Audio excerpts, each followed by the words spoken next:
man Bassirou Diomaye Faye laa tudd, coordonnateur national du mouvement des cadres patriotes bokk ci kuréel gi di Pastef les patriotes ak ci coalition Sonko président. li ñu dajale fii tey mooy mbiru sunu borom sax lañ koy woowe, parce que bi ñu déposé bu ñu paree suñu enquête ci biir Pastef ci affaire u 14 milliards yi ñuy luubal, boobu mois de mars la woon. mais ni ngeen ko xamee mars 2018 ay affaires judiciaires yu bëri dañoo amoon, affaire jihadistes yi ñu doon diñ ay nit, procès Khalifa Sall ak yu demee noonu. ñu doon bañ wax mbir mi ci contexte boobu rek, gars yi nëbbal ko ci affaire boobu mu weesu. ñu bàyyi ba lépp dal ñu dem déposer ci kanamu procureur de la République ab plainte le 4 mai 2018 mu déchargé ko numéro 7751. président Ousmane Sonko déposé waat beneen dénonciation IGE le 8 mai 2018 ak beneen dénonciation à l'OFNAC. ci organes yooyu yëpp nag OFNAC rek moo ci réagir, jël président Ousmane Sonko sur déposition signée. procureur de la République mi nga xam ne bi ñu fi tuddee mbiru Khalifa Sall nga xamante ne ci 1 milliard 800 la porté, dafa leen yéen journalistes yi yéen ñëpp wax leen lan moo tax mu war a topp Khalifa Sall. bii yoon ñu ñëw tegal ko lu toll ni 94 milliards mu lànk ne du ci mos a wax.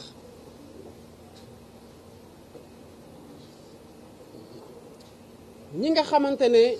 moom lañ ci tuumal muy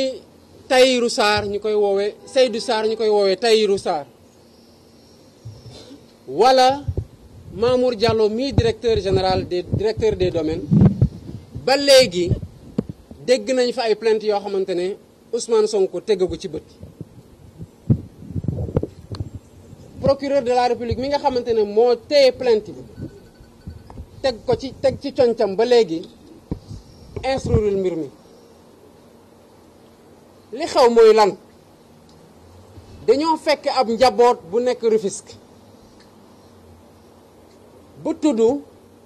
muy njabootu njagandooy mi moom benn titre foncier ñu koy woowee muy titre foncier 1451R. 1451R boobu 256 hectares la.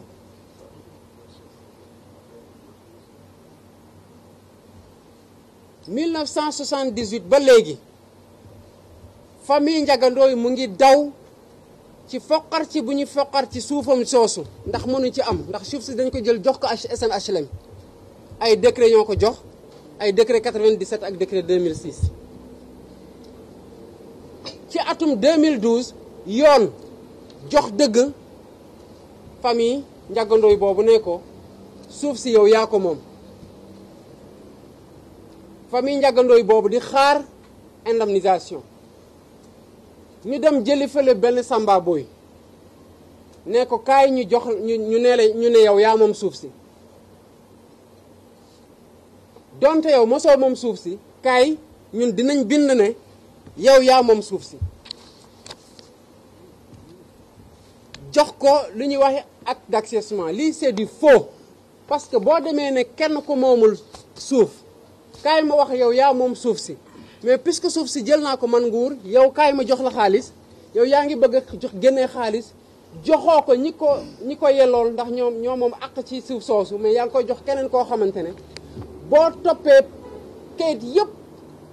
yu nekk ci suuf soosu kooku amu ci benn wàll, mosu ci am benn wàll. ci at boobu 94 le 22 août 2017 la ñu signal Seydou Sarr ñaari acte, ay actes yoo xamante ne ay faux la, ñu jaarale ko ci ñaari société yoo xamante ne Seydou Sarr ci boppam moo leen moom, ñu koy woowee Tahirou Sarr. ñu jël benn société bi di CFU conciliation foncière de l'UEMOA ne ko yow dañu lay jox benn acte jàpp ne yow yaa moom xaaj ga ci terrain bi jox la 49 milliards 950 millions daanaka 50 milliards njaboot gi xam leen ne depuis 2012 la leen yoon wax ne définitivement yéen a moom dëgg mais depuis 1978 fanweeri at ñu ngi daw jotuñu benn dërëm à part bi Seydou Sarr xamee ne mën na am 94 milliards mu dem nee leen jox leen ma problème bi ma dem jàmmarloog état jox leen 2 milliards 500 ba pare pour moom mu am 94 milliards. ñu jëlaat beneen société ci même date bi signé waat te ñi signé mooy ñan mooy Mamour Diallo di directeur des domaines Meissa Ndiaye di chef de bureau des domaines ci Ngor Almadi gii ak Seydou Sarr mi ñu wax ne mu yow mu ñu jiiñ ne moom suuf si joxaat ko beneen 44 milliards 229 millions 305 mille lépp boo ko boolee muy 94 milliards ak lu ko ëpp président Ousmane Sonko ku ne xam na lépp lu wàllu lubal àndu ci te bu mu nekkee ba léegi di feeñali seeni mbóot ñuy menacé di wax ay plainte di wax ay lu ni mel kenn mosul dégg fu ñu ko planté ku ne xam na ni leen waa ji li jëlee bu fekkoon ne am nañ rek tarfatal ay ni bu ñu teg ci kawam kon nii denc nañ ko ndungu siin bu yàgg mais dañu amul dara luñ ko tuumal lu ñu def président Ousmane Sonko jotul lii rek dem ci procureur ndax ci Pastef ñun lu ñu xamee mooy lu ñuy wax rek dafa am ci document yu leer lu ñu koy teg dañoo def ab gëstu ci tribunal def gëstu ci impôt et domaine def ay gëstu sax ci yenn banques yi ba am ay chèque yoo xamante ne te ñi may dégg ñu ngi koy xam société bu ñuy wax Label Sénégal moo ko fayee njaboot gi ci tuuru Tahirou Sarr def ay gëstu feneen ak feneen ba lépp dajaloo ñu jël lépp ne procureur de la République yow la fi yoon teg yow yaa war a leeral lii am mbir maa ngi sa loxo duñu ci wax dinañ la bàyyi yow nga ba xool ndax di nga dawal ni nga dawalee ci mbirum Khalifa Sall ñu xaar ko lu mat 6 mois deful dara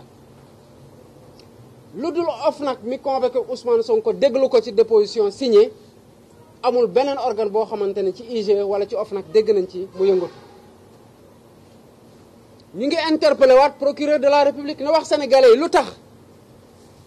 ñu war a tëj Khalifa Sall juróomi at ci 1 milliard 800 Mamour Diallo ak ñu mu bokkal mbir mii nii di wër di dox di liggéey di gis seen njaboot di organiser ay meeting à coût de centaines de millions ndax dañuy jàppale président de la République kese ndax Sénégal ñun dañoo fal Macky Sall pour ñuy dawal kumba am ndey ak kumba amul ndey loolu la ñuy laaj procureur te ku ciy wax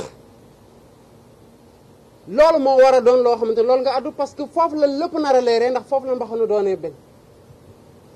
mais dem ci journaux yi ki ñu wax ne moom la ñu jiiñ moom la ñu tuumal porté wul plainte lu dul ñuy gis ay ñeneen ñoo xamante ne au lieu que ñu ne procureur waxal lépp jeex ñu wax ne non Ousmane Sonko def fi jaar def ci bëggoon lii def ci bëggoon lee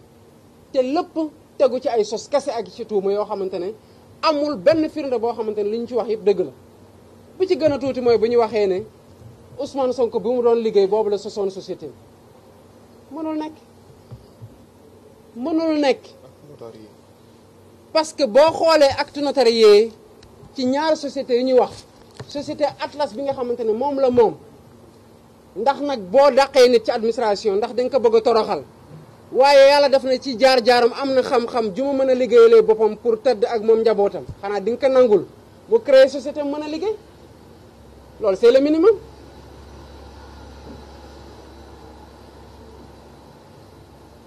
mais ñu nekk ci loolu au lieu que ñu wax procureur mu wax ñu delluwaat di wax ne Ousmane Sonko dafa dem ba ca biir mu créer beneen société te boo xoolee société boobu sax bu ñuy wax noonu moo jiitu société Ousmane Sonko. kon ay nit ñoo xamante ne dañ leen di waxloo parce que ñi nga xamante ne ñoom la mbir mi concerné ñemewu ñoo wax ndax kon lépp ci yoon lay feeñe xamuñu ndax dañu leen fay wala déet mais ñoom ci seen bopp ku mel ne Madiambal Diagne balaa mu doon wax sax ñun waxoon nañ ñu ne dina wax xamoon nañ ne dina wax ñun ñi ñuy interpeller ñooy ñan parce que Madiambal Diagne ñun dañ koy soofantal ndax ku ne xam na jaar-jaaram dañ ko tëjaat ko ci tuuma yoo xamante ne daf ko teg ci ndodu jàmbur te tegu ko fenn décision de justice yaa ngi fi à n'en plus finir kon amul sax crédibilité bu war a tax nit Madiambal Diagne di wax mu koy gëm mais ñi ñuy interpellé mooy ñan mooy ñi nga xamante ne dañuy xeex lépp luy luubal alalu askan wi ak xeex ger ci réew mi muy société civile forum civil Transparency International forum du justiciable ñu ngi leen di invité ci séance de travail nañu ñëw ak syndicat yi peuple sénégalais dans son entièreté jeunes yi nga xamante ne chômage lañ di xaw a rey borom société yi nga xamante ne ñu ngi leen di tëj parce que état fayu leen école yi nga xamante ne ñu ngi dàq lu mat 40 000 étudiants parce que amuñu lu ñu leen di fayale yi nga xamante ñu ngi dem di leb ci seen tur chaque jour ak tous les acteurs politiques bu ñu ñëwee ñu jël lu ñu moom jox leen ko pour ñu dem am élément yu leen mën a permettre ñu reposer le véritable débat muy 94 milliards yi ñuy wax nii yu Ousmane Sonko suli fan la ko teg bu dee dëgg la lu tax yoon tegul loxo ñi nga xamante ne ñoom ñoo ko def kuy wax ju dul boobu waxu kasaw la nga ciy wax te loolu du ñu détourné ci fu ñu nekk nii. à moins de 2 mois de la présidentielle président Ousmane Sonko tal na leneen lu dul ay énergumènes comme Madiambal Diagne di ko divertir duñ ko accepté bu ko bëggoon def sax duñ ko ci topp. duñ ko bàyyi mu wàcc yoon bi nga xamante ni ci la nekk parce que ñun xam nañu depuis 5 ans ci lu ñu nekk mooy fexe ba sénégalais yi xam jafe-jafe yi ñuy dund boobu ba léegi lan moo ko waral ay jëfa njuuma yu mel nii moo ko waral dettu établissement supérieur yi tax ñuy dàq étudiants yi mais ñaata milliards la 16 milliards lii 94 milliards ñu ngi koy jox juróom-ñaari nit ñu jël 40 000 ci suñu doom yi nga xam ne ñoo war a yor ëllëgu Sénégal 16 milliards ñu teg leen fee santé kenn mënul faju bu baax école kenn xamatul lu mu doon mais tout ça parce que 2-3 hommes d'affaires 4-5 politiciens ak 2-3 hauts fonctionnaires se sont sucrés sur le dos du peuple sénégalais bu ñuy wax sénégalais détourné nañ 94 milliards yi au lieu que ñuy exiger que la lumière soit toute faite ñu ne loolu mënul nekk. comme si président Ousmane Sonko bu muy dénoncé ba léegi gis ngeen benn plainte rek bu ko topp annoncé wuñu fa woon plainte Franck Timis parce que président de la République ñemewul woon porte plainte Franck Timis mosul porte plainte président Ousmane Sonko waxuñu fa woon ay plainte ci affaire amnistie fiscale yi plainte mosul am 94 milliards yi yéen déggoon ngeen ci plainte ba presse bi bind ko ba léegi président Ousmane Sonko jotul benn plainte doo leen mos a dégg plainte parce que bëgguñu mbir mi leer la vraie question lii la est-ce que sénégalais tey pare nañu pour exiger que toute la lumière soit faite parce que dëkk bu respecté boppam citoyens yi respecté seen bopp jëfu njuuma ji bu fa amee ñoom ñoo war a jël seen responsabilité